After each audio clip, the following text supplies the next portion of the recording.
മുത്താപ്പി കഥകൾ.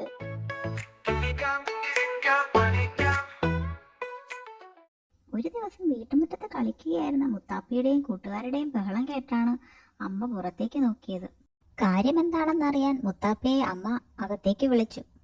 അതമ്മേ, ഞങ്ങൾ എല്ലാവർക്കും ഊഞ്ഞാലിൽ കയറണം, പക്ഷെ ഒരു ഊഞ്ഞാലല്ലേ ഉള്ളൂ. ആ കണ്ണനാണെങ്കിൽ പാർക്കിൽ ചെന്നാലും അങ്ങനെ എപ്പോഴും അതിൽ ഞങ്ങളെ ആരും കേട്ടില്ല. ഇത് നമുക്ക് പരിഹരിക്കാവുന്ന പ്രശ്നമേ ഉള്ളൂ മുത്താപ്പി.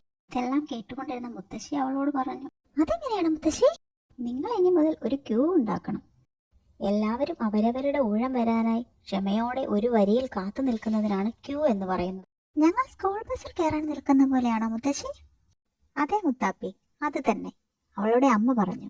സ്കൂൾ ബസ്സിൽ കയറാൻ നിങ്ങൾ എല്ലാവരും തിക്കും തിരക്കും കൂട്ടാതെ ക്ഷമയോടെ നിൽക്കാറില്ലേ, അതുപോലെ. ഇനി ഊഞ്ഞാലാടാൻ പോകുമ്പോൾ അങ്ങനെയൊന്ന് ചെയ്തു നോക്കൂ. പിന്നീട് മുത്താപ്പിയും കൂട്ടുകാരും അത് പതിവാക്കി. അങ്ങനെ വഴക്ക് കൂടാതെ എല്ലാവർക്കും ഊഞ്ഞാലിൽ കയറാൻ അവസരം കിട്ടി. എല്ലാവർക്കും സന്തോഷമായില്ലേ? കുട്ടികളുടെ വഴക്ക് തീർന്നപ്പോൾ മുത്താപ്പിയുടെ അമ്മയ്ക്കും ആശ്വാസമായി. അപ്പോൾ കൂട്ടുകാരി, നമ്മൾ ഇന്ന് ക്യൂ എന്താണെന്ന് പഠിച്ചു അല്ലേ? നമുക്ക് ആവശ്യമുള്ളൊരു കാര്യം ചെയ്യുവാനായി ഒരു വരിയിൽ ക്ഷമയോടുകൂടി കാത്തു നിൽക്കുന്നതിൽ തെറ്റൊന്നുമില്ല കേട്ടോ.